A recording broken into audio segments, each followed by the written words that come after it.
cordial saludo para los estudiantes del curso de Semiología e Introducción a la Clínica.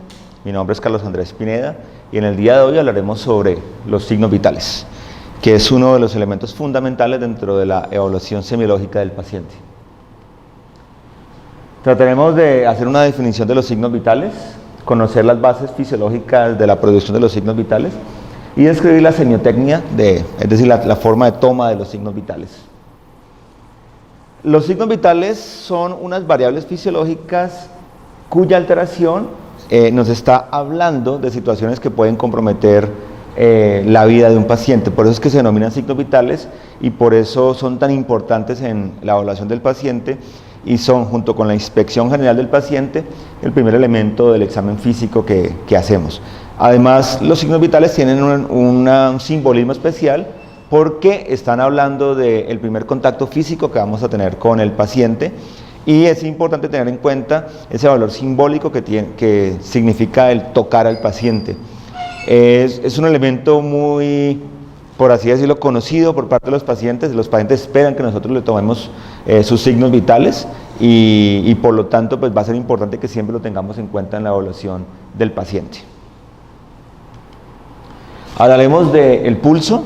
El pulso en este caso arterial, hablaremos de la tensión arterial, hablaremos de la frecuencia y el patrón respiratorio, hablaremos de la temperatura y introduciremos otras variables que aunque no son parte como tal de los signos vitales, las tendremos en cuenta como son las estadísticas vitales, es decir, lo que son variables antropométricas, peso, talla y otros como el perímetro cefálico y perímetro abdominal.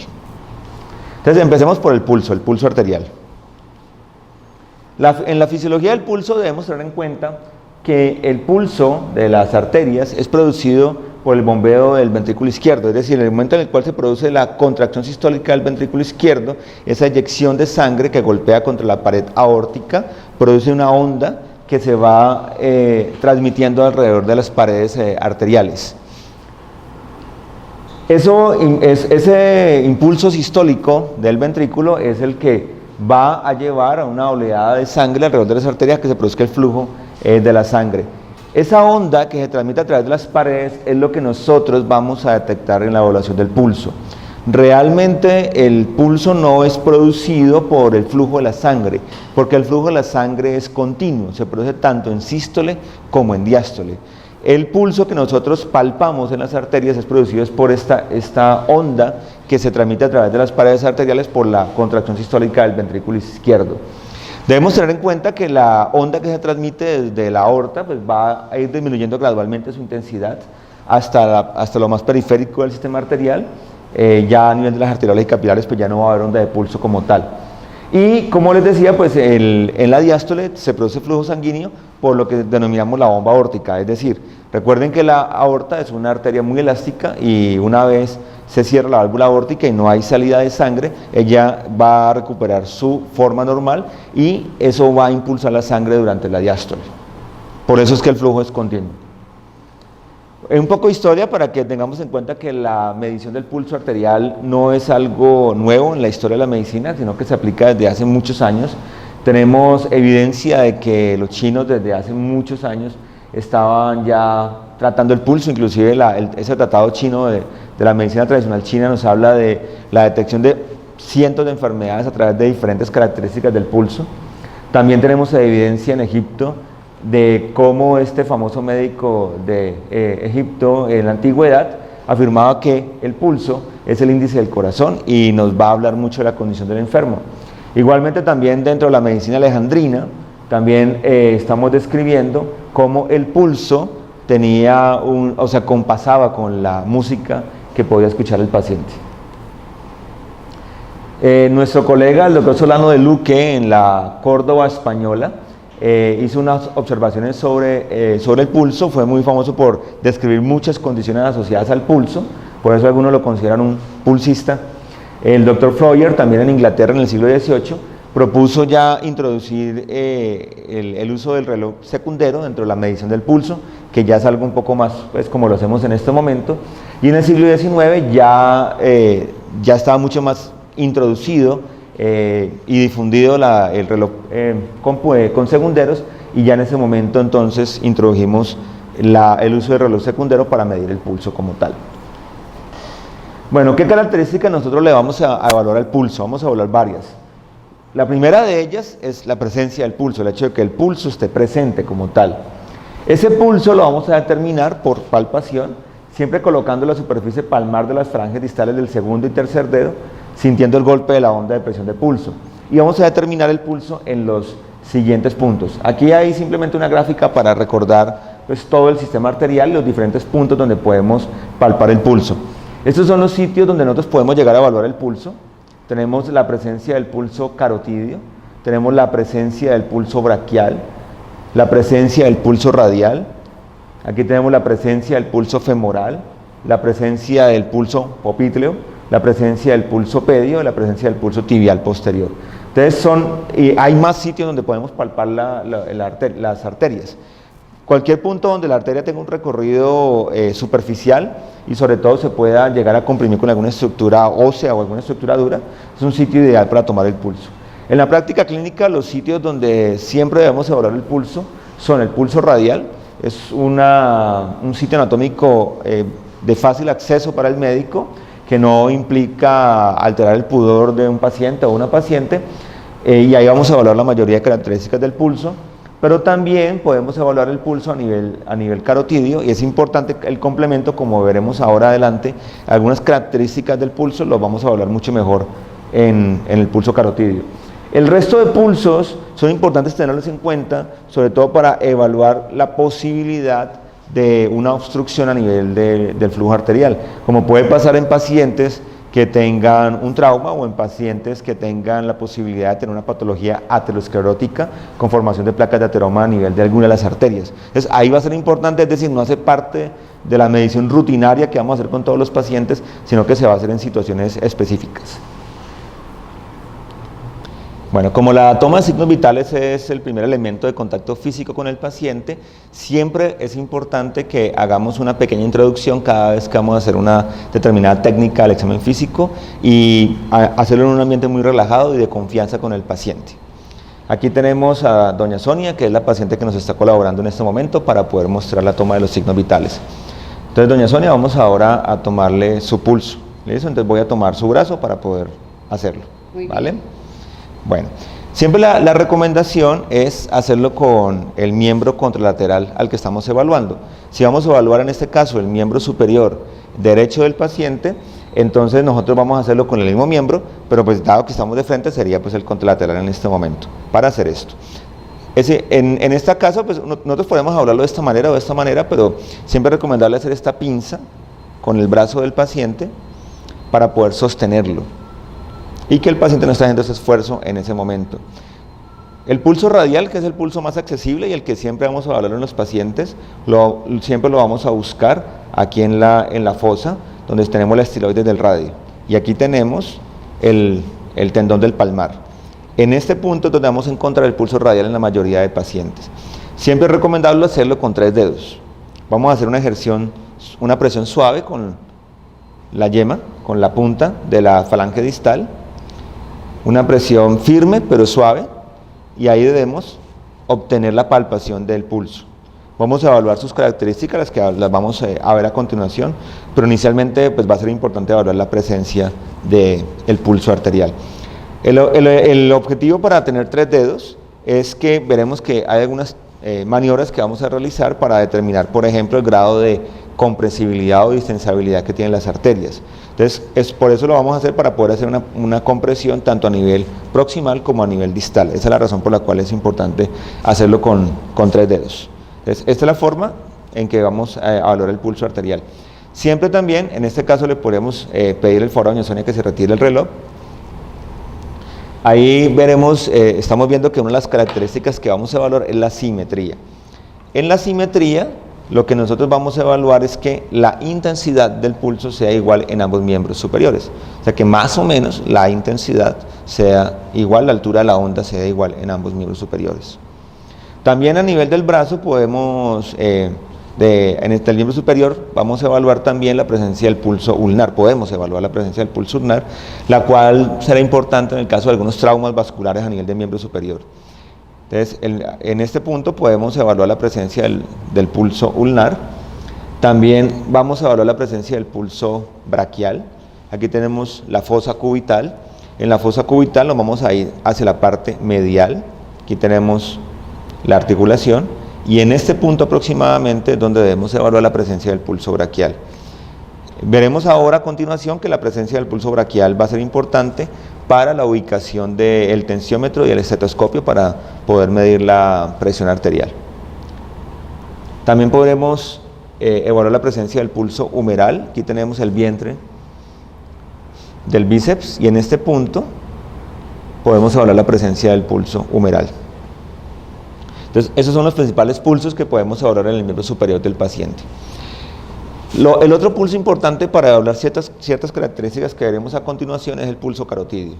Entonces, aquí tenemos el cuello de la paciente, aquí tenemos los diferentes triángulos que existen en el cuello. Aquí va a ser importante la ubicación del esternocleidomastoideo, la línea media, aquí tenemos el cartílago tiroideo y en esta fosa, justo por adelante del esternocleidomastoideo, aquí tenemos el cartílago tiroideo, aquí tenemos el ioides, justo por encima de él vamos a ver la presencia del pulso carotidio. En este punto lo podemos hacer con 2 dedos solamente, debemos hacer una presión muy suave, no debemos hacer un movimiento circular en este momento porque estaríamos estimulando el glomo carotidio, el seno carotidio, y eso podría ocasionar síncope en el paciente. No debemos evaluar los 2 pulsos carotidios al tiempo porque podemos causar síncope en el paciente. Entonces vamos a evaluar solamente uno de los pulsos carotidios en cada momento. Aquí vamos a determinar ciertas características que veremos a continuación y posteriormente pues podremos evaluar el otro pulso carotidio. Entonces, esos son los principales pulsos que vamos a evaluar en los pacientes. Bueno, una vez que hemos visto cómo es la técnica para tomar el pulso, ahora vamos a hablar de la siguiente característica, que es la frecuencia. La frecuencia pues simplemente es cuántas pulsaciones se producen en una unidad de tiempo, que es un minuto. En este caso sí debo advertir que una cosa es la frecuencia de pulso y otra cosa es la frecuencia cardíaca. Aunque en la mayoría de las situaciones van a tender a ser similares, debemos hacer las 2 mediciones simultáneamente. Debemos tener el valor de la frecuencia cardíaca, número de pulsaciones, de latidos por minuto, y el número de pulsaciones que hay en las arterias. En este caso, la frecuencia pues siempre la vamos a medir en arterias periféricas como la radial principalmente. En cuanto a las frecuencias, en lo que es el periodo fetal y en el recién nacido, vamos a obtener frecuencias que oscilan entre 120 a 160 pulsaciones por minuto. Puede llegar inclusive a 180 dentro de un rango normal sin ningún problema. En el lactante, las frecuencias del pulso oscilan entre 100 a 140 pulsaciones por minuto. En el infante, hasta los 4 años, entre 80 y 120, y ya a partir de los 5 años obtenemos los rangos de pulsaciones del adulto, que son entre 60 a 90 a 100. ¿Por qué ponemos este rango así? Si lo miramos en forma estricta, nosotros vamos a decir que la frecuencia cardíaca y la frecuencia de pulso normal de un adulto llega hasta 100 latidos por minuto, hasta 99 latidos por minuto. Pero en términos generales, una persona que esté en reposo no debería tener más de 90 pulsaciones por minuto. O sea que ahí tenemos una zona gris de transición entre una pulsación normal y una pulsación alterada. Bueno, ¿cuáles son las alteraciones que vamos a tener? Primero vamos a tener las disminuciones de la frecuencia. Hay 2 términos que debemos diferenciar. Por un lado está la bradicardia y la taquicardia, que sería una alteración hacia abajo o hacia arriba en la frecuencia cardíaca, y por el otro lado tenemos la bradisfigmia y la taquisfigmia, que es la alteración directamente del pulso. Como una pulsación equivale a la eyección de sangre por el ventrículo izquierdo, pues vamos a tener que en la mayoría de los casos deben ser iguales. Por eso ustedes van a ver que en la literatura médica casi nunca se habla de taquisfigmia o bradisfigmia o normosfigmia, sino que se habla más de taquicardia y bradicardia. Pero hay algunas situaciones en las cuales algunos latidos del ventrículo izquierdo pueden ser inefectivos y no generar una onda de pulso, que esa es la razón por la cual pues, no son exactamente siempre lo mismo, pero sí en la mayoría de los casos. Entonces aquí vamos a usar el término bradicardia, pero recuerden que si queremos ser mucho más estrictos en el uso de los términos médicos, hablaríamos de bradisfigmia. Entonces aquí es cuando la frecuencia está por debajo de la frecuencia, pues ya dijimos la frecuencia. Si estamos hablando de niños o adultos, pues estamos hablando de menos de 60 pulsaciones o latidos por minuto. La bradicardia más frecuente de todas es la bradicardia sinusal. El ritmo cardíaco se baja la frecuencia, perdón, pero el ritmo cardíaco es normal. Esto puede suceder en casos de hipotermia, que no es algo que veamos mucho en nuestro país, se ve más en países con estaciones. En deportistas de alto rendimiento, los deportistas de alto rendimiento generan en reposo frecuencias cardíacas muchísimo menores. Igualmente en ancianos también vamos a ver una ligera reducción de la frecuencia cardíaca y con el uso de ciertos medicamentos, en especial los beta bloqueadores. También podemos tener bradicardias sinusales patológicas en diferentes situaciones clínicas. Aquí pues vamos a ver algunas de ellas: el infarto, sobre todo de cara inferior, ciertas intoxicaciones, en casos de hipertensión endocraneal y en otras patologías que ustedes pueden ver aquí. Y también vamos a tener las bradiarritmias en lo que denominamos los bloqueos AB. En eso no vamos a entrar mucho en este momento porque es un tema que ustedes después revisarán cuando hablen de trastornos del ritmo cardíaco en cardiología, pero cuando existen bloqueos en la conducción, pues eso puede generar bradicardia. La taquicardia pues sería lo contrario, o la taquisfigmia, cuando tenemos un aumento en la frecuencia cardíaca o en la frecuencia del pulso. Como primera medida tenemos la taquicardia sinusal, que es un aumento en la frecuencia pero con un ritmo normal. Esta es producida en ciertas situaciones fisiológicas, como cuando se hace ejercicio, cuando hay estimulación erótica, cuando tenemos alteraciones emocionales, pero también en casos como la fiebre, la tirotoxicosis, aumento en la hormona tiroidea, cuando hay estados de dolor intenso también puede pasar. También en personas que tienen la habilidad vegetativa, o sea, personas que por características endógenas tienden a tener mucha labilidad en su sistema simpático-parasimpático y si tienen un tono simpático pues van a tener aumento en la frecuencia. También cuando se ingieren sustancias, la nicotina, la cafeína, el té, el alcohol, la adrenalina, la atropina. En el caso de la nicotina, la cafeína y el té, sobre todo cuando se dan en cantidades importantes. También tenemos taquicardias patológicas que ya alteran el ritmo cardíaco como tal. Tenemos la fibrilación auricular, la taquicardia supraventricular paroxística, que una de las características importantes, sobre todo en la taquicardia supraventricular, es que la frecuencia cardíaca aumenta muchísimo. Aunque no hay un límite específico, en general uno no va a hablar de taquicardia sinusal, sino hasta 160 latidos por minuto. Después de eso es mucho más probable que se trate de una taquicardia patológica. Bueno, la siguiente hemos hablado de la presencia del pulso, la simetría del pulso y la frecuencia del pulso. Ahora hablaremos de lo que es el ritmo y la regularidad del pulso. Esto se refiere a el tiempo, la unidad de tiempo que se da entre cada una de las pulsaciones, ¿sí?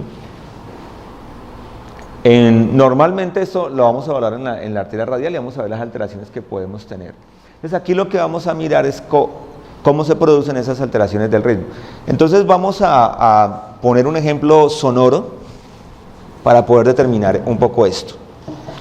Cuando yo tengo una arritmia irregular, lo que quiere decir es que el intervalo que hay entre cada una de las pulsaciones es diferente, no es el mismo intervalo, ni hay un ritmo en eso.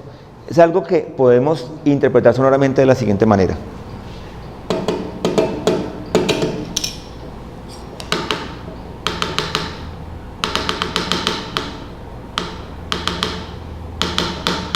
Como ustedes ven, el intervalo que se da entre las diferentes pulsaciones es totalmente diferente. Algunos son más cortos, otros son más largos. Y eso es lo que llamamos una arritmia irregular, que es típica de la fibrilación auricular. Pero también se puede llegar a en las extrasístoles. Las extrasístoles son fenómenos que pueden ser fisiológicos, en el cual en un momento determinado se produce una contracción por fuera del ritmo normal, pero después entra en un intervalo normal. En una extrasístole podríamos tener algo que podría ser de esta manera.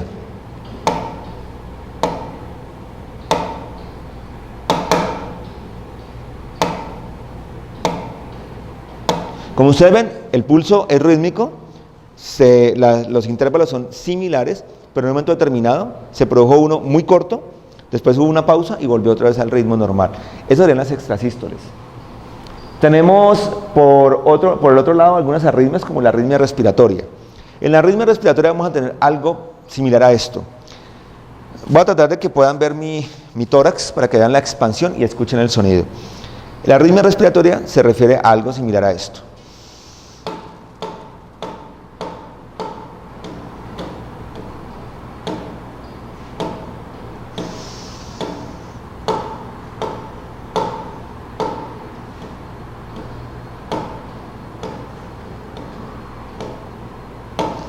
Lo que trato de mostrarles es que hay un acompasamiento entre el ritmo respiratorio y el ritmo del pulso. Recordemos fisiológicamente que cuando inspiramos, hacemos una disminución de la presión intratorácica, hay una presión negativa, lo cual hace que el retorno venoso aumente, porque es un efecto como de vacío, de Venturi. Aumenta el retorno venoso al corazón derecho. Y recuerden que la pila del corazón, el nodo sinusal, que es el que le da el automatismo al corazón, está en la pared atrial derecha. Cuando ese nodo percibe ese aumento, esa distensión de la pared atrial debido al aumento del retorno venoso, él automáticamente interpreta que hay más sangre y por lo tanto necesita disparar más rápido. Entonces aumenta la frecuencia de pulso. Pero una vez expiramos sucede todo lo contrario. Hay un menor retorno al lado derecho y por lo tanto el nodo sinusal va a responder disminuyendo la frecuencia cardíaca. Este fenómeno lo podemos tener todos los seres humanos si lo hacemos con respiraciones profundas. Pero algunas personas tienen este fenómeno exagerado, lo cual no es para nada patológico, y eso puede confundir al médico porque va a encontrar pues, que el ritmo no es totalmente regular. Pero lo importante sería mirar si coincide con la respiración o no. Podemos tener algunas otras arritmias como la arritmia sinusal simple o la arritmia por paro sinusal, en el cual hay una falla en la conducción o en la producción de la conducción cardíaca, del impulso, y eso pues va a llevar a ritmos irregulares. Por el otro lado tenemos las arritmias regulares, que es cuando, aunque los intervalos de tiempo no son iguales, hay un cierto ritmo en eso. Entonces pongamos un ejemplo. Yo puedo tener algo parecido a esto. Voy a empezar por el ritmo normal. Un ritmo normal sería así.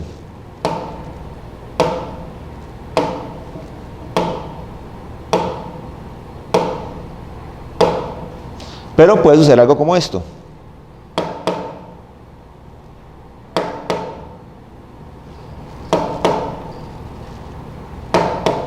Ustedes ven que hay dos intervalos diferentes, hay un intervalo corto y un intervalo largo, por ende no es un ritmo normal. Lo que sucede aquí es que hay un latido normal y se produce un extrasístole cada vez que hay un latido normal. Eso se llama un bigeminismo. O puede haber trigeminismo, que sería algo parecido a esto.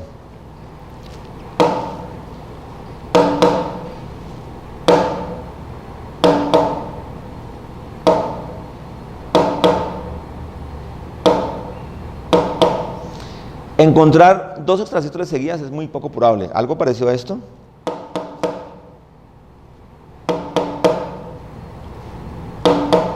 Eso es muy poco probable que haya dos extrasístoles seguidas. O sea, que lo que vamos a tener es que tenemos un latido normal, otro latido normal y un extrasístole. Una pausa, otro latido normal y un extrasístole que sería el trigeminismo. Estas son los dos fenómenos que podemos encontrar dentro de lo que sería arritmias regulares o lo que ahorita llamamos arritmias también parciales y en contraposición a estas que serían las arritmias totales. Entonces esas son las alteraciones que podemos encontrar en el pulso, en el ritmo como tal. Bueno, la siguiente característica que vamos a evaluar es la amplitud o intensidad del pulso. Aquí estamos hablando de la fuerza con que sentimos la onda del pulso. Esta fuerza la debemos siempre comparar con lo que sería la intensidad normal del pulso. Eso, claro, tiene un elemento de subjetividad porque depende mucho de lo que cada persona, cada evaluador interprete como una intensidad que considere normal. Por eso es muy importante la práctica para darse cuenta de un rango amplio de intensidades, porque debemos entender que la normalidad de la intensidad del pulso no es la misma para todo el mundo. No todos los seres humanos sin alteraciones van a tener el mismo grado de intensidad del pulso. Entonces, esto es un rango, vamos a interpretarlo un poco como una campana de Gauss, donde hay un rango de normalidad amplio y las alteraciones son como las colitas de la campana de Gauss. Entonces, en ese caso, lo que tendemos a hacer es clasificarlo por cruces, donde decimos que 0 es un pulso ausente, o sea, no hay pulso, una cruz es un pulso débil, 2 cruces es un pulso normal y 3 cruces es un pulso aumentado.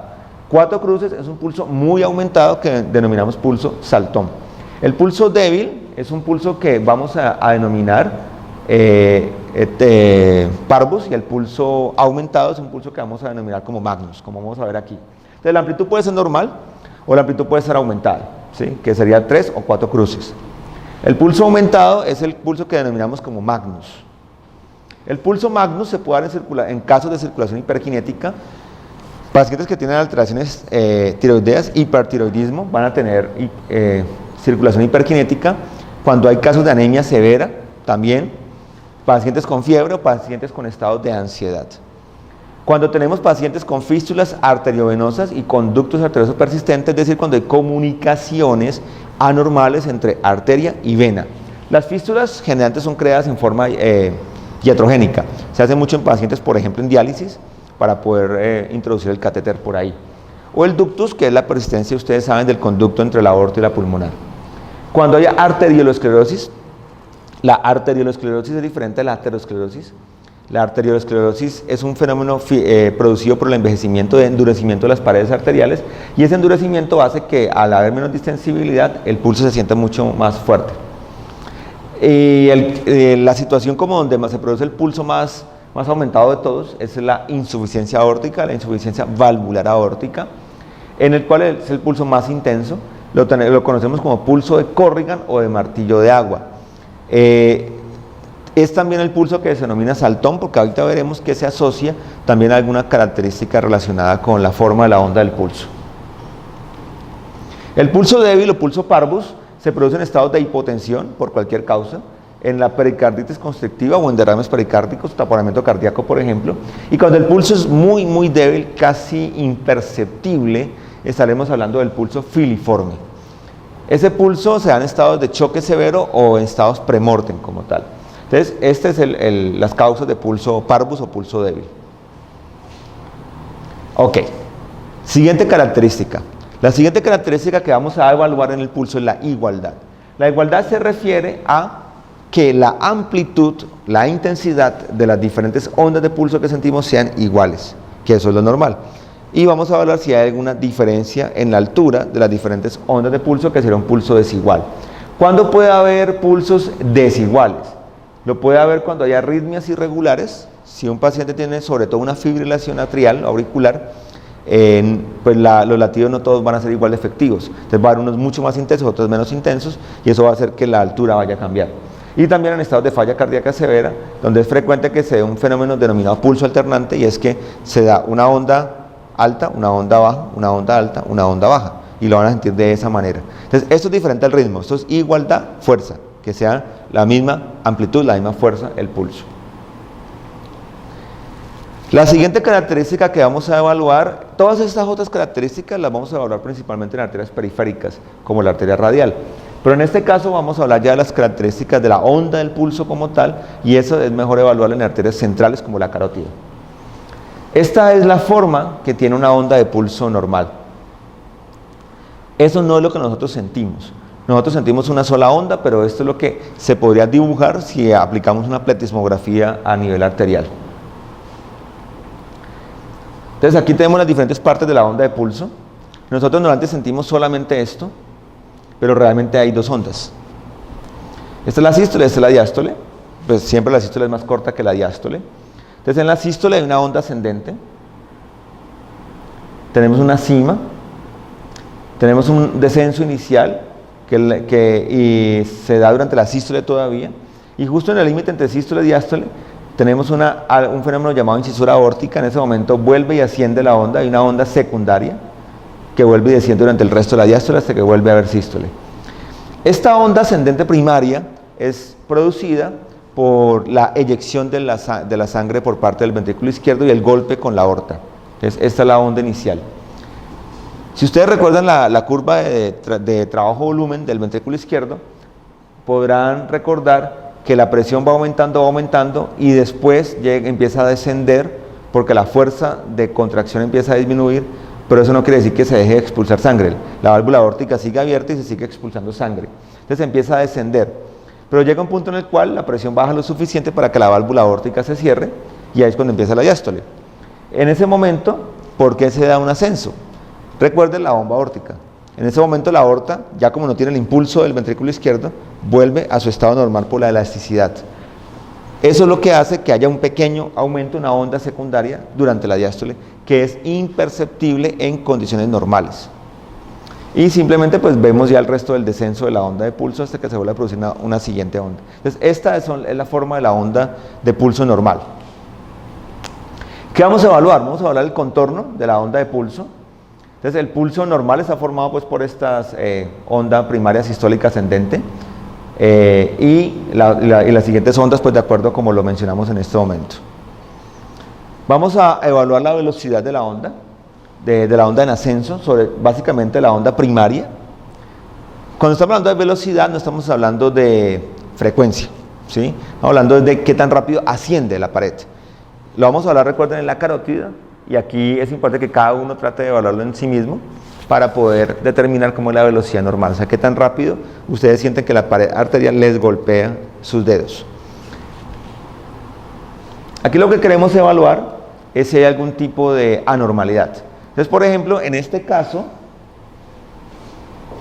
esta sería la onda normal, y aquí tenemos un ritmo de ascenso lento. Cuando la onda, aquí lo que ustedes van a comparar es que la pendiente va a cambiar. Aquí la pendiente es mucho mayor y aquí la pendiente es menor. Eso lo denominamos como pulso tardus. El pulso tardus indica que hay algún tipo de estenosis, algún grado de estenosis en la salida de la sangre del ventrículo izquierdo hacia la aorta, que puede ser a nivel de la válvula, puede ser supravalvular, como pasaría en una coartación de aorta, o puede ser infravalvular, como sucedería en una miocardiopatía hipertrófica obstructiva.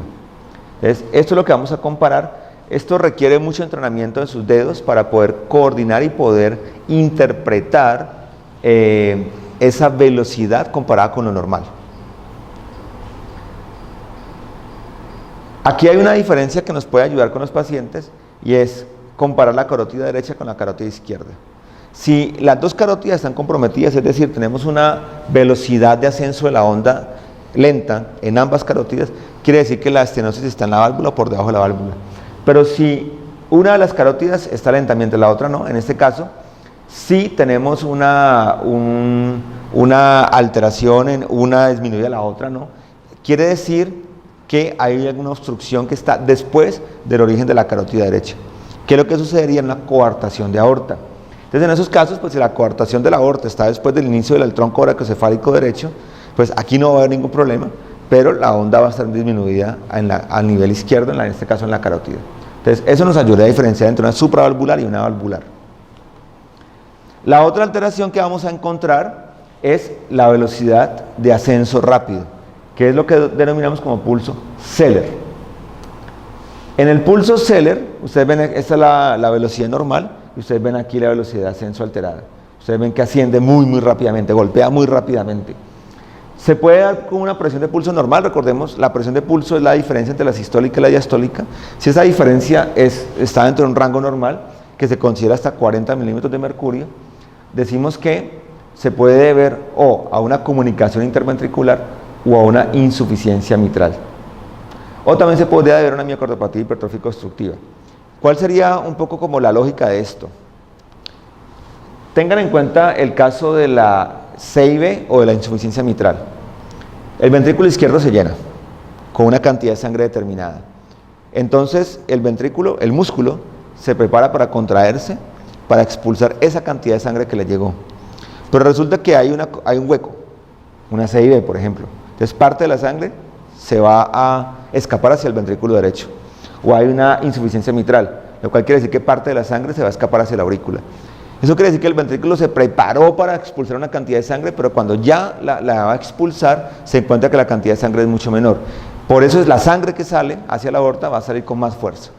Y esa es la razón por la cual entonces va a producirse una onda mucho más rápida. Pero si la presión de pulso está amplia, es decir, tenemos una diferencia entre sistólica y diastólica mucho mayor, asociada por lo general a un pulso saltón, es decir, a un pulso de altísima intensidad, es un signo muy claro de una insuficiencia aórtica. O también se podría dar en estados de alto gasto, como la tirotoxicosis, la anemia o la fiebre. Dependiendo, ahora veremos de la forma de la cima como tal. Entonces, estas son las posibilidades que tenemos cuando hay un pulso Zeller. En cuanto a la forma de la onda, lo que vamos a mirar es cuántos picos se producen. Recuerda que en condiciones normales nosotros palpamos un solo pico con cada onda de pulso. Aquí lo que vamos a mirar es si llegamos a palpar dos picos, dos cimas. Una posibilidad es el pulso bisferiens. Normalmente estaría la onda de pulso, la normal. Tenemos un segundo pico diastólico, pero nunca dos picos sistólicos. En este caso, en el pulso disferiens, ustedes ven que hay dos espigas, dos cimas palpables, que son palpables. La primera en la sístole y la segunda en la misma sístole de igual intensidad. Generalmente este pulso disferiens se va a acompañar de un pulso Zeller, un pulso de velocidad aumentada y además un pulso Magnus o saltón, un pulso muy intenso, que eso es lo que denominamos como el pulso de Corrigan. Eso es totalmente típico de la insuficiencia aórtica valvular como tal. Entonces, aquí semiológicamente lo que vamos a encontrar es que palpamos dos pulsos, tun seguiditos, los dos en la sístole. Para asegurarnos que es la sístole tendríamos que estar auscultando al paciente simultáneamente para poder aseverar eso. Este pulso disferiens es frecuente que se acompañe de otros signos. Tenemos a nivel de la femoral el ruido femoral doble o de Trobe, que es, ponemos el diafragma del estetoscopio sobre la arteria femoral, comprimimos ligeramente la parte distal de la arteria y escuchamos un ruido muy fuerte. Un ruido que algunos describen como un ruido de cañonazo. Y es un signo que se puede encontrar hasta en un 25% de los casos de insuficiencia aórtica. Tenemos el sonido femoral sistólico en pistola y tenemos el soplo doble de Durosier, que ya no es un ruido, no es como tal algo palpable, sino que es un fenómeno auscultatorio, donde al comprimir con el diafragma la arteria femoral vamos a encontrar un soplo sistólico y diastólico, que se encuentra pues en un 58% de los casos. Todos estos son signos de pacientes con insuficiencia aórtica. El pulso bífido es otra alteración en la forma de la onda, donde también vamos a tener dos espigas, pero la diferencia en el pulso bífido es que las dos espigas son sistólicas. Este tipo de pulso es muy típico de la miocardiopatía hipertrófica obstructiva. Tenemos un primer pico, es muy parecido al pulso disferiens, un primer pico sistólico de intensidad alta y un segundo pico sistólico de una intensidad mucho menor. Se pueden palpar los dos, pero semiológicamente es poco probable encontrarlo. Esto podemos encontrarlo más en ciertos exámenes, este tipo de pulso bífido. Lo importante es recordar que los dos picos, las dos espigas, se producen en la sístole, a diferencia del pulso dicrótico. En el pulso dicrótico lo que vamos a encontrar es un doble pico, pero uno sistólico y otro diastólico, que sería la onda de pulso normal, pero aquí vamos a encontrar una siguiente espiga palpable durante la diástole. Este pulso dicrótico se va a dar en casos en los cuales hay una presión arterial diastólica muy baja y un pulso muy lento. Se describen ciertas condiciones infecciosas como la fiebre tifoidea, la meningitis, también en otros problemas como la ictericia, el taponamiento cardíaco, pero no es un fenómeno que se encuentre muy frecuentemente, se da sobre todo en situaciones en las cuales no ha habido tratamiento para estas patologías. Ya les he explicado que muchos de los signos semiológicos son heredados pues, de las observaciones que hacían los clínicos en los pacientes en los hospitales cuando no había muchas opciones de tratamiento y podíamos evidenciar toda la historia natural de la enfermedad de un paciente. Entonces, estas son las tres alteraciones que podemos tener en la forma del pulso. El pulso disferiens, de acuerdo a dos picos sistólicos de la misma intensidad. Tenemos el pulso bífido, donde hay dos picos sistólicos, que sería algo parecido a lo que tenemos aquí. Dos picos sistólicos, pero uno más alto que el otro. Y el pulso dicrótico, donde hay un pulso sistólico y otro diastólico. Dos espigas, perdón. Es que los encontramos en este tipo de patologías. Otras características que le podemos hablar al pulso, el grado de rigidez de la pared arterial. Cuando nosotros palpamos la arteria, sobre todo la radial, vamos a mirar, a darnos cuenta de qué tan dura es la pared arterial, qué tanto se puede comprimir o qué tanto no. Eso es un signo de endurecimiento arterial que vamos a encontrar sobre todo en las personas de mayor edad. Frémito es una característica palpatoria donde es como la transmisión táctil de un soplo, es decir, de un flujo turbulento. Entonces lo que vamos a encontrar es una especie de cosquilleo que vamos a sentir en la arteria. Y los soplos, que son características sonoras, que los podemos escuchar con el estetoscopio en cualquier momento en el cual hay algún tipo de obstrucción en la arteria que lleve a que se produzca un flujo turbulento, o también cuando hay circulación hiperkinética y se produce flujo turbulento como los que les mencioné ahora en la arteria femoral. Vamos a hacer este complemento con el modelo de simulación Harvey, nuestro modelo de simulación de semiología cardiopulmonar, para ver las alteraciones en el pulso carotidio. Recordemos que en esta clase de signos vitales hemos hablado de las diferentes características que tiene el pulso carotidio y el pulso arterial en general. Y dentro de esas características hemos visto que muchas de ellas se pueden evaluar a nivel periférico. Sobre todo la arteria que más evaluamos nosotros es la arteria radial. Ahí podemos evaluar la frecuencia del pulso, podemos evaluar la intensidad del pulso, podemos evaluar el ritmo del pulso, podemos evaluar la simetría del pulso, la igualdad del pulso. Pero hay una característica muy importante que la tenemos que evaluar en arterias centrales, y pues la más central que tenemos acceso es la carótida. En ese sentido, aquí en la carótida vamos a evaluar las alteraciones asociadas a la onda del pulso, la forma de onda del pulso. Ya en la presentación ustedes pudieron ver esas alteraciones, pudieron ver la explicación que tienen fisiológica y fisiopatológica, y vamos simplemente aquí a hacer la demostración de cómo se verían en el paciente. Esto que estamos viendo en este momento aquí es el pulso carotidio de un paciente normal. Es un paciente joven con un buen pulso carotidio. Entonces, recuerden que visualmente lo que nosotros vemos siempre es una sola onda, un pico positivo y un pico descendente. Recuerden que la onda de pulso se va a producir cuando se empieza a eyectar la sangre del ventrículo izquierdo hacia la aorta. Eso genera una onda de pulso en la pared que se va transmitiendo distalmente. Es pura física, pura mecánica de ondas, ella se va transmitiendo distalmente. Por eso la carótida es importante para hacer esto, porque en la medida que vamos hacia la periferia, pues muchas de esas características de esa onda inicial se van perdiendo. Aquí tenemos un reflejo de lo que está pasando directamente en el ventrículo izquierdo, de lo que está pasando en la válvula mitral y en la válvula aórtica. Entonces, y en la parte inicial de la aorta. Entonces aquí la onda ascendente pues se genera después del primer ruido cardíaco, está coincidiendo con el inicio de la sístole y va a ir avanzando, y eso es lo que nosotros estamos viendo. Entonces tiene una onda ascendente que es relativamente rápida, es una pendiente relativamente alta, asciende, llega a un pico, a la cima, y empieza a descender. En la onda descendente, si usted mira la pletismografía, como ya lo vimos, de la onda de pulso, darse cuenta que hay una segunda onda positiva.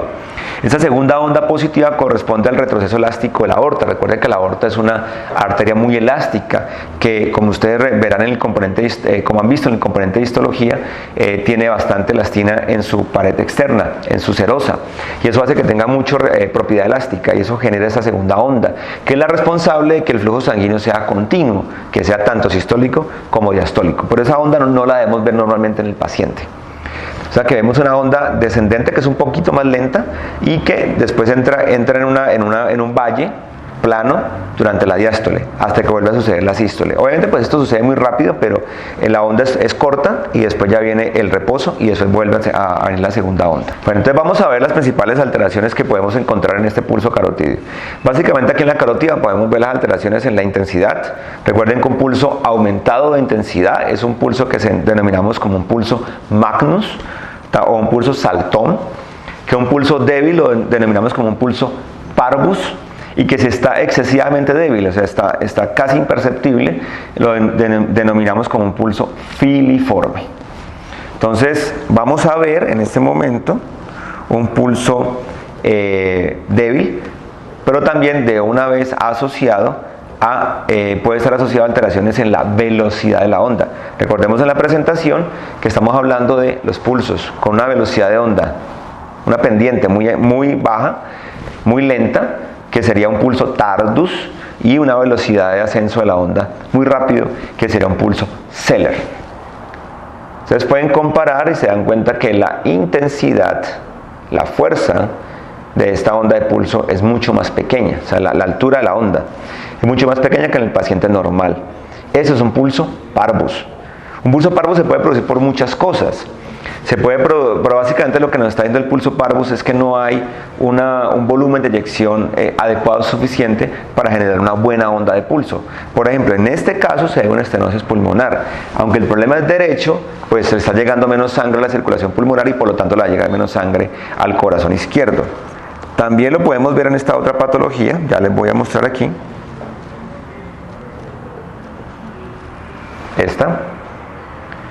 Esa es una estenosis aórtica.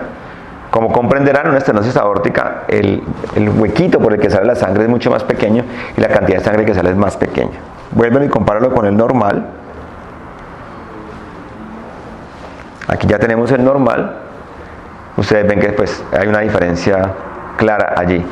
Esto requiere entrenamiento, requiere que ustedes entrenen sus dedos, que palpen muchos pulsos para que ustedes puedan poder comparar, poder tener claramente en su cerebro la información de cuándo se enfrentan a un pulso que va a ser Magnus o cuándo se enfrentan a un pulso que en este caso va a ser Parvus.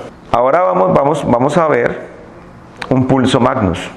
Ustedes pueden ver cómo asciende la onda. Asciende muy alto comparado con el normal. Ese es un pulso Magnus, un pulso aumentado de tamaño. En este caso está asociado a un paciente que está presentando una insuficiencia aórtica funcional por una disección de aorta. Entonces, pulso Magnus. Lo otro es la velocidad de la onda. Es una característica, como digo, de la pendiente. En esto hay que entrenar mucho los dedos, estimados estudiantes, porque ustedes necesitan que sus dedos y su cerebro, pues digo sus dedos, pero su cerebro, sea capaz de poder determinar, evaluar qué tan rápido asciende la onda. Ojo, no vayan a confundir esto con la frecuencia del pulso, es diferentísimo, pero se puede confundir. Cuando yo digo que la velocidad de ascenso es rápida, no estoy diciendo que la frecuencia cardíaca está aumentada, no tiene nada que ver con eso. Pueden coincidir, pero no es lo mismo. Estamos hablando de qué tan rápido o qué tan lento golpea la pared de la carótida de sus dedos. Entonces, cuando la golpea muy rápido, es un golpe y así súbito y baja, estamos hablando de un pulso Zeller. Cuando ustedes sienten que la arteria carótida sube aperezada, con pereza, lento, eso es un pulso tardus, para que hagamos esa diferencia. Entonces, aquí estamos en el paciente normal. Pasamos a un paciente con un caso de estenosis aórtica, y en ese caso de estenosis aórtica, ustedes pueden ver cómo es un pulso parvus, ya hemos dicho que es un pulso parvus, pero también es un pulso tardus. Si ustedes ven, miren que la pared de la carótida, que lo vemos con el hisopo, asciende más lentamente que en el paciente normal, que es este. Miren aquí cómo el golpe que da la carótida es mucho más rápido. Volvamos al paciente con estenosis aórtica y ustedes pueden ver la pereza con que sube esa carótida. Entonces, ese es un pulso tardus. Volvamos al normal y volvemos otra vez a este mismo caso que vimos ahora. Este paciente con una insuficiencia aórtica funcional, ustedes pueden ver no solo cómo la onda es más alta, asciende bastante, es un pulso Magnus, sino que también asciende muy rápido, o sea, golpea rápidamente. Quiere decir que es un pulso que es Zeller y Magnus al tiempo, que eso es lo que se denomina como un pulso de Corrigan, un pulso que es Magnus y Zeller al tiempo. Pero no necesariamente van a coincidir. Un pulso tardus siempre va a ser un pulso parvus. No hay situación donde el pulso tardus se vaya a producir un pulso que sea Magnus. Entonces aquí estamos viendo un paciente con insuficiencia aórtica funcional y podemos ver aquí lo vamos a ver eso con claridad, como es un pulso Zeller y Magnus. Ahorita les voy a comparar con esta otra patología.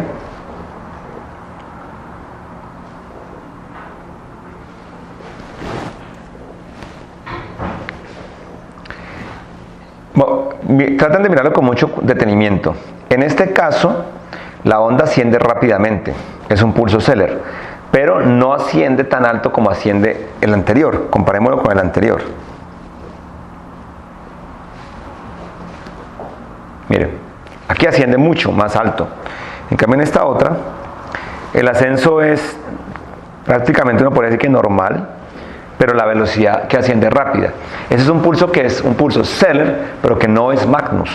Sería un pulso Zeller y normal, o inclusive Zeller y parvus, o sea, débil. ¿A qué se debe esto? Eso lo podemos encontrar en dos patologías, como ya vimos en la presentación, en la comunicación interventricular y en la insuficiencia mitral. ¿Por qué? Porque llega la sangre al ventrículo izquierdo, el ventrículo izquierdo se estira, ley de Frank-Starling, recuerden la ley de Frank-Starling, se dan los acoples entre la actina y la miosina para generar la contracción de acuerdo a la cantidad de volumen. Se recuerden que el músculo genera la fuerza necesaria para la cantidad para el estiramiento que tenga.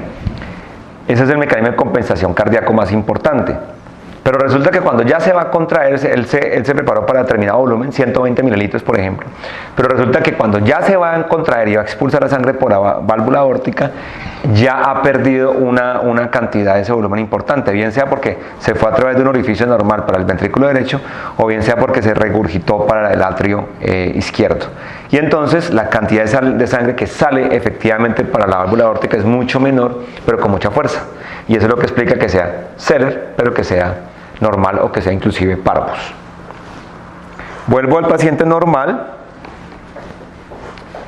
Y ahora vamos a ver las dos últimas alteraciones que ya son de la forma del pico. Recuerden que normalmente nosotros tenemos un solo pico, pero puede suceder lo siguiente.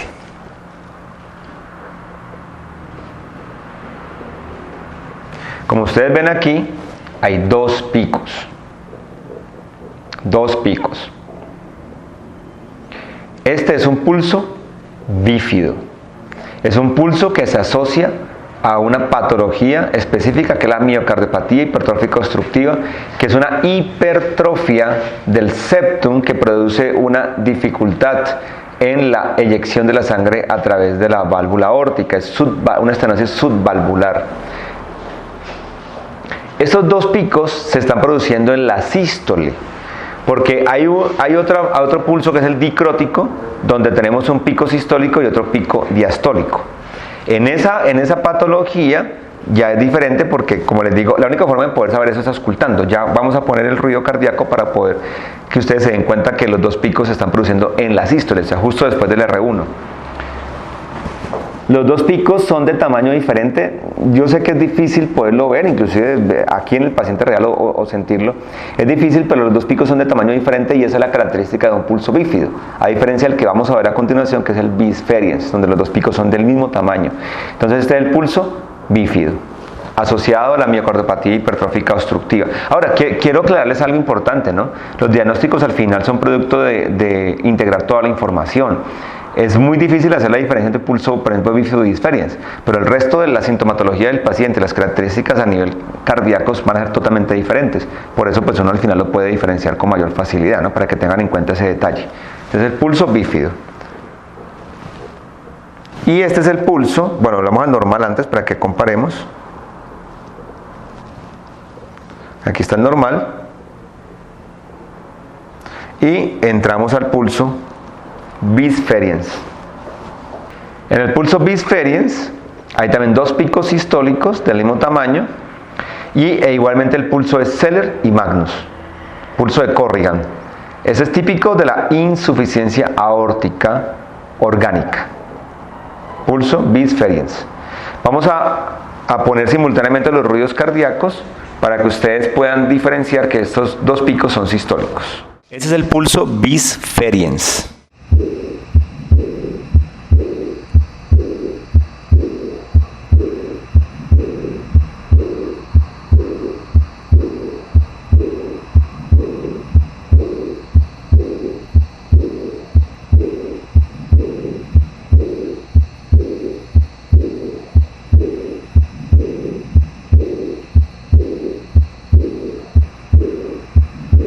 Ahora a continuación el pulso bífido.